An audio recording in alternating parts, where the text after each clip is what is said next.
观众朋友好，这里是大时局，我是袁成。93大阅兵前夕，北京变成一座露天监狱，满城风声鹤唳。但就在高压维稳的背后，一则惊人内幕流出：习近平可能已经被夺权。今天，我们就带您看懂阅兵前夕的三大异常：民间的骚动、外交的孤立，还有最敏感的权力传闻。这场大戏到底是在展示强大，还是在掩饰不安？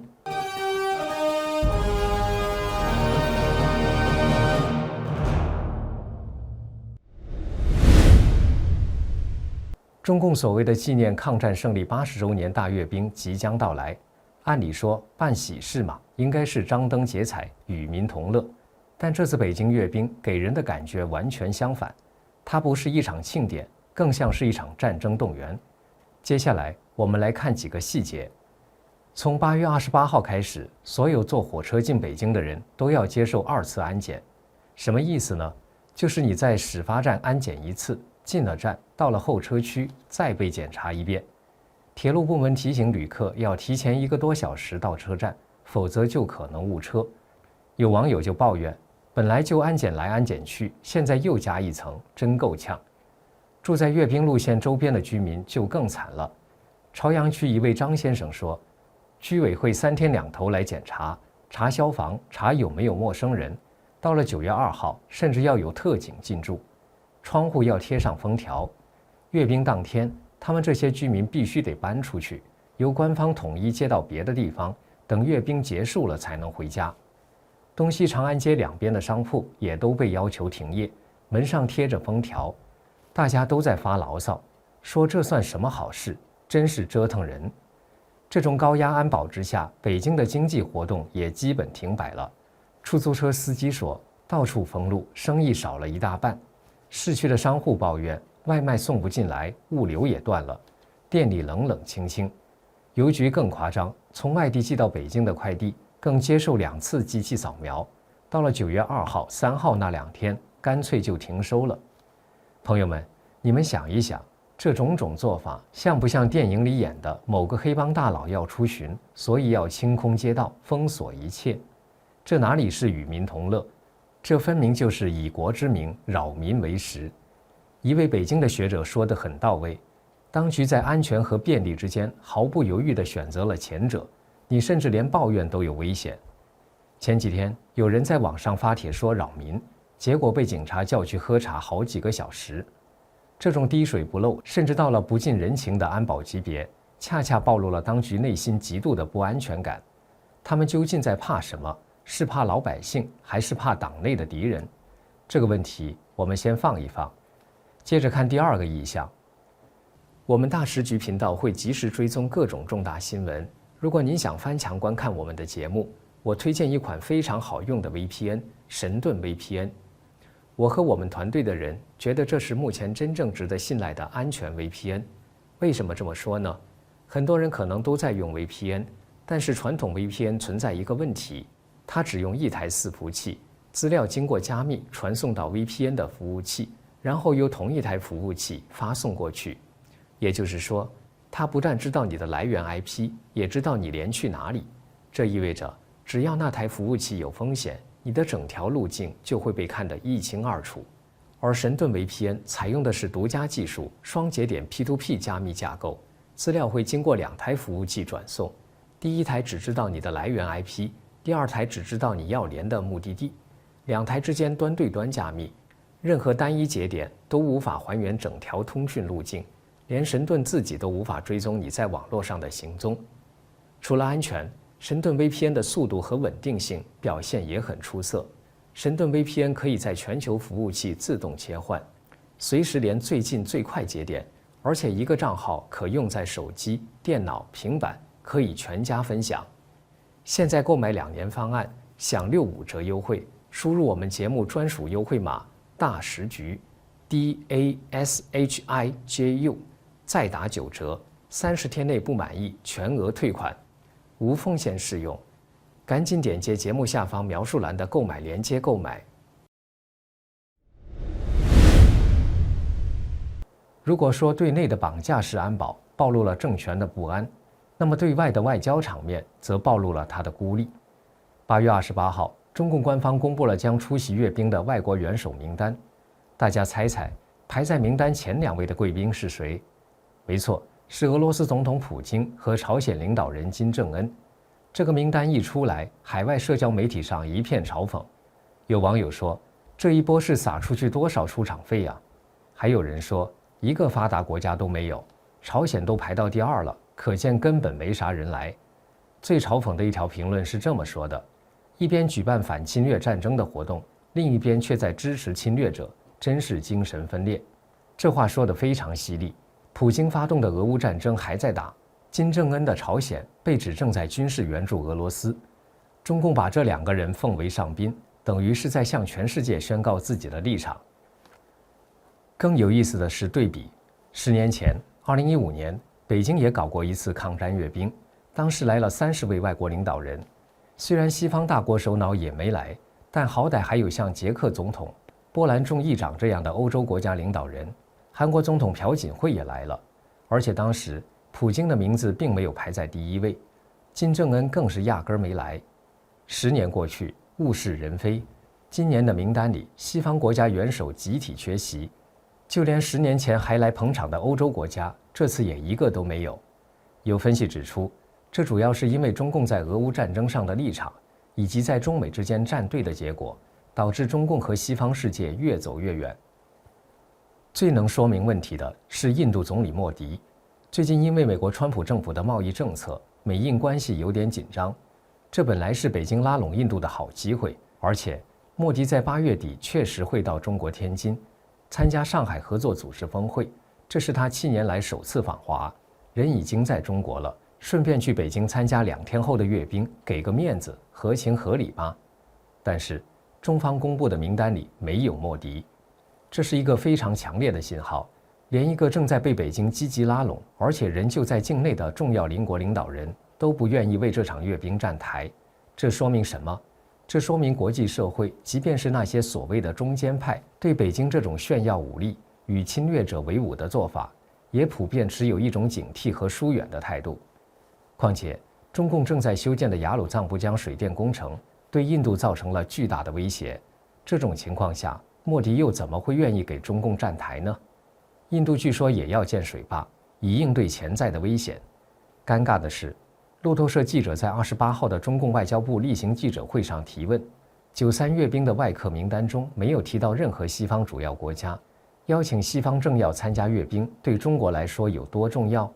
对此，中共外交部发言人郭家坤回应文不对题，称中方已经发布了参加93纪念活动的有关外方领导人的情况，你可以查阅。我想强调的是，中方举办有关纪念活动是为了铭记历史、缅怀先烈、珍爱和平、开创未来，这被媒体嘲讽为以毒乱回。所以你看，这场阅兵对内搞得民怨沸腾，对外搞得门庭冷落，它既不是一场凝聚民心的盛会，也不是一场成功的外交展示。那么它到底是为了什么？这就引出了这场大戏更深层的功能。一位学者将其总结为一场威权治术的演练。它首先是一场对外的心理剧场和对内的权力演练，通过展示肌肉，对台湾、美国释放胁迫信号，通过整齐划一的步伐和口号，对内进行服从性训练，强化党及国、国及党的统治逻辑。更有甚者，这场阅兵的本质可能是一场大型的军火直播带货，来的这些亚非拉国家很多都是中共军火的潜在买家。阅兵式上展示的无人机、导弹、电子战系统，其实就是一份份明码标价的武器行路。但最关键的是，当一个政权经济乏力、青年失业率飙升、对外日益孤立的时候，搞这种超大规模的阅兵，就不再是自信的体现，而更像是一种体制焦虑的遮蔽工程。他试图用武器的轰鸣来掩盖经济的哀鸣和民众的不满。然而，更多的武器也掩盖不了政权内部的根本焦虑和深刻危机。而这就带我们来到了今天最核心、最震撼的部分——第3个异常。就在阅兵的紧张筹备期间，一则来自中共体制内的重磅爆料开始在海外流传，让整件事情的性质发生了根本性的变化。海外时评人唐靖远在节目中透露，他从不止一个，而且是非常可靠的体制内消息来源那里获得了关于当前中共政局的惊人信息。我给大家梳理一下爆料的几个核心要点。第一点，一位和正国际领导人圈子很近的消息人士明确指出，习只是在等待一个适当的时机被宣布下台，他现在就是一个演员，出来演戏，配合维持表面稳定。第二点，另外一位来自实权派的消息人士披露，由胡春华接任总书记，汪洋接任总理。据说胡春华上台后会重启他之前主管过的乡村振兴战略，投入数万亿资金，以此来稳定经济，并为后续的政治体制改革铺路。第三点，爆料称，曾经为习近平打造思想的王沪宁，早在今年两会后就已经跳船，转而帮助胡春华和汪洋做事。第四点，中共最高权力结构发生了颠覆性变化。今年6月底，一个名为中央决策协调议事机构的组织成立了，它才是当前中共真正的最高决策者。而这个机构的实际操盘手是中共元老前总理温家宝。第五点，整个过程充满了拉锯和反复，原因是习近平本人不愿意就范，一再出尔反尔，导致很多部署也跟着反复。唐靖远强调，虽然这些消息目前无法得到官方证实，但他个人认为消息来源是可靠的。朋友们，我们先把这个爆料的真假放一边，我们假设，仅仅是假设，这个爆料的内容是真的，或者部分是真的，那么我们再回过头来看前面提到的两大异常，是不是一切都解释得通了？为什么要有如此变态的安保？